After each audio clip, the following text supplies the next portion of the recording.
दोस्तों, अगर आप स्विट्जरलैंड हॉलिडे में जाने की तैयारी कर रहे हैं तो आपको बिल्कुल लास्ट मिनट तक स्विस वीजा एप्लीकेशन करने के लिए नहीं वेट करना है। अब आप स्विट्जरलैंड एम्बेसी में अपनी ट्रैवल डेट से 6 महीने पहले भी वीजा एप्लीकेशन कर सकते हैं। वीजा हासिल करके उसके बाद आराम से बैठ सकते हैं अपने डिपार्चर डेट तक।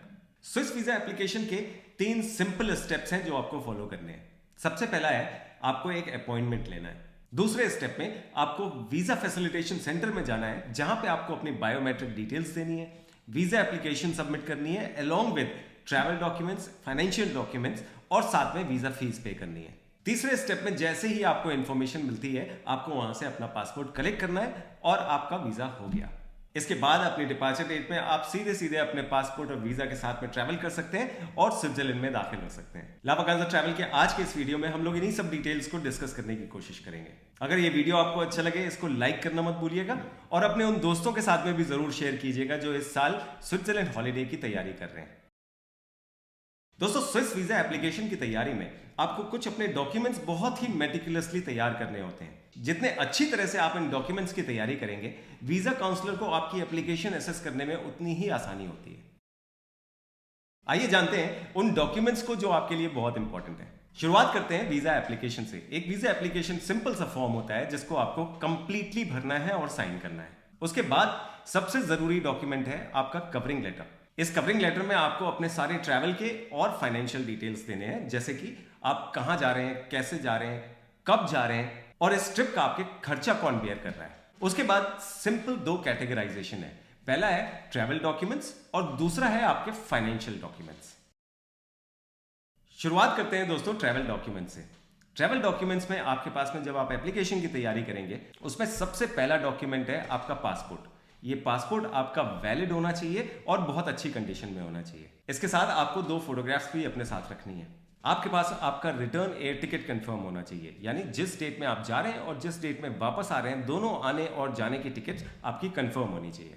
जिस ड्यूरेशन के लिए आप स्विट्जरलैंड में रह रहे हैं, कहीं पे भी रह रहे हो, आप इंटरलाकन में, लुसर्न में, ज्यूरिक में, जर्मेट में या कहीं और भी रह रहे हैं, आपका होटल कंफर्मेशन आपके साथ में होना चाहिए।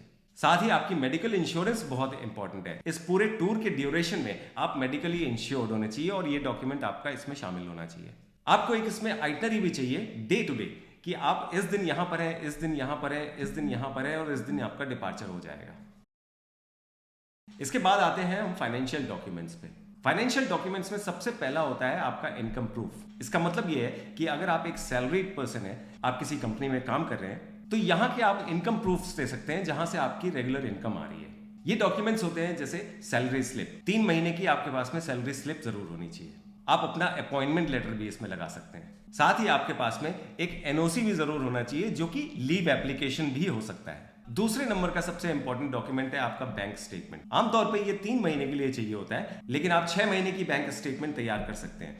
ये दोस्तों याद रखिएगा, ओरिजिनल होनी चाहिए और ये बैंक के द्वारा स्टैम्प्ड होनी चाहिए। तीसरा है income tax return papers. Last 3 years के या 2 इयर्स के आपके पास में जरूर होने चाहिए। इसी तरह से कुछ और छोटी मोटी बातों का आपको ध्यान रखना है। फॉर एग्जाम्पल, अगर आपके साथ में ऐसा कोई बच्चा ट्रैवल कर रहा है जो कि स्टूडेंट है, तो उसका आई कार्ड भी आपको सबमिट करना है और साथ ही छुट्टियों का प्रूफ भी होना चाहिए। अगर तो वो समर वेकेशन या विंटर वेकेशन है, आप उसकी डायरी की कॉपी लगा सकते हैं। अगर ये दोनों वेकेशंस नहीं है तो फिर आपको स्कूल से नो ऑब्जेक्शन सर्टिफिकेट चाहिए होगा। अगर आप एक रिटायर्ड पर्सन है और ट्रैवल कर रहे हैं स्विट्जरलैंड, आपको अपने रिटायरमेंट और पेंशन के प्रूफ देने पड़ेंगे। इसी तरह से अगर आप सेल्फ एम्प्लॉयड हैं या फिर एक कंपनी में आप डायरेक्टर हैं, तो आपको वहां का GST certificate, company registration papers और बैंक स्टेटमेंट और आईटीआर अपनी कंपनी की भी दाखिल करनी है इन फाइनेंशियल डॉक्यूमेंट्स में। अगर आपके पास में ये सारे डॉक्यूमेंट्स होते हैं तो ये वीजा आपके लिए बहुत ही आसान वीजा हो जाता है। इसके बाद भी अगर आपके दिमाग में कुछ क्वेश्चंस हैं दोस्तों, आप बेहिचक हमें कॉल कर सकते हैं या फिर हमारी वेबसाइट में पहुंच के आप वहां पे हमें इंक्वायरी डाल सकते हैं। हमारे कंसल्टेंट्स आपको जल्दी से जल्दी कॉल करेंगे।